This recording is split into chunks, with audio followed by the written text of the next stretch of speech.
Oh, that's exhausting. Whew.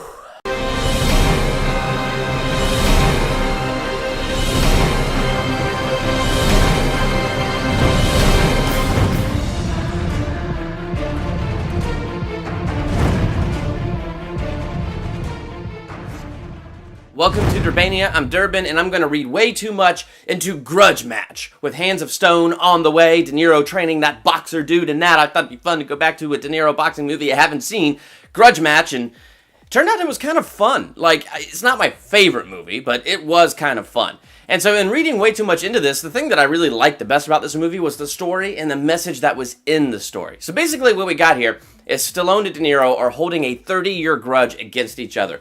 30 years ago, Stallone was this amazing champion, and he seemed like he had a good work-life balance, time with his girl, Kim Basinger, time to go and train and win championships and all that stuff.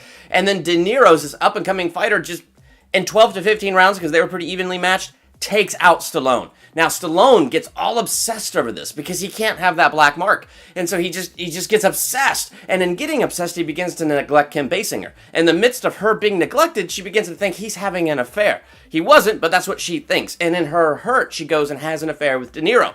And out of that, she has an illegitimate kid with De Niro, which really just throws gasoline on the fire of Stallone, and he coaxes De Niro out into a fight where De Niro isn't fully trained, he isn't in the best of shape, and Stallone knows it, and he takes advantage of it, and in 4 rounds defeats De Niro, because all Stallone wanted was vengeance. He felt like De Niro took his girl from him, he felt like De Niro took boxing from him, so he decided he was going to take all that he can away from De Niro.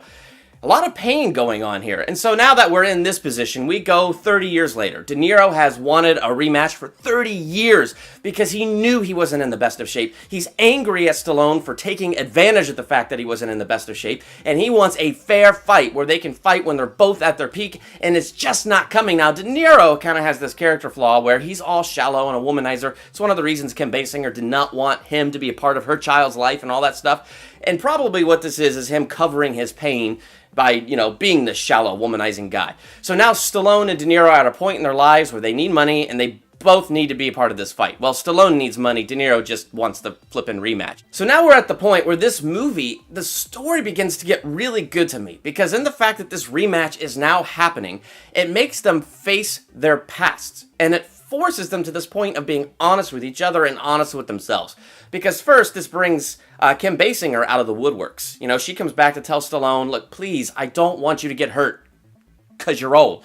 And then De Niro's son comes out of the woodworks and saying, my mom said you're my dad and I want to meet you. And it turns out De Niro's son is, a coach and he used to box. So he ends up training De Niro, and this is where they get their father-son bonding. De Niro meets his grandson, and De Niro has to now be honest with himself that what he's really wanted out of life was family. What he's really wanted out of life was this love. Like, this is kind of what he's really wanted out of life. And because he's had this 30-year grudge, because he's been covering his pain with these other things, he hasn't had it.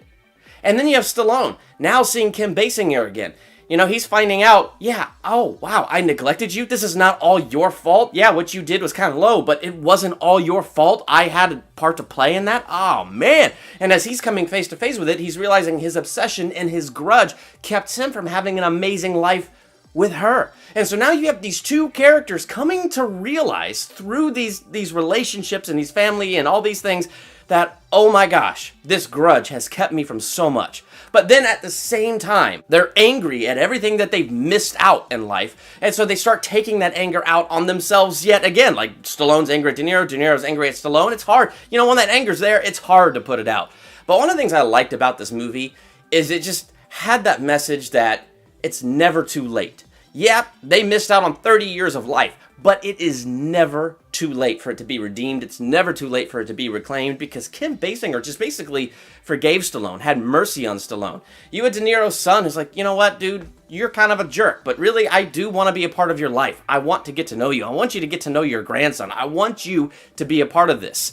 And that love being shown to them really began to work on their hearts, because now you get to this fight where they're finally fighting each other. Now, Stallone, in a welding accident, got blinded in his left eye. Now they're having an even match here, and they're both pummeling each other to a pulp. And so Kim Basinger, in her worry, tells her son, who is De Niro's coach, he's blind in his left eye, so tell him to go a little bit easier on him. So the son says to De Niro, hey, Stallone is blind in his left eye, so stand on his right and you fight where he can see you, so it's a fair fight.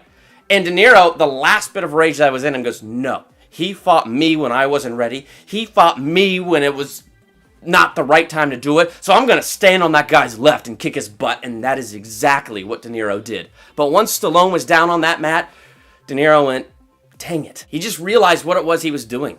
He realized how wrong it was, and this inward change in him started to come out to the outside. So what did he do before Stallone is counted out? Walks over to Stallone and helps him stand up.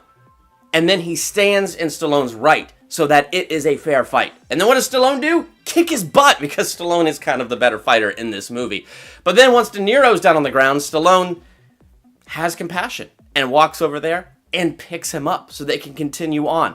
And to me, like, that was just some of the best parts of the movie, because you see the challenge of them overcoming a 30-year grudge. You see how much that stuff can take hold, and that it does take effort to just overcome it. And sometimes the whole point of it is you just got to keep trying. Even if you fail, you just got to keep getting up and keep trying. And I love the message that it was never too late. De Niro got to be a part of his son and grandson's life. Stallone got Kim Basinger back, and yeah, it is kind of a happily ever after thing, but at the same time, it's awesome to see that in a message, that it's never too late to be redeemed. And I found that so true in my life, that relationship with Jesus, that when I hold grudges against people, it doesn't add to my life, it takes from my life. But it's never too late for me to turn that over to Jesus, and then for him to add to my life. If you saw Grudge Match, did you like it? Make sure to let me know in the comments. While you're there, hit that subscribe button. Would love to have you be a part of Durbania and be on top of all the new videos and things coming out. So be on top of all of that. Hit that subscribe button. Hit like on this video if you liked it. I'm Durbin. Thanks for checking out Durbania.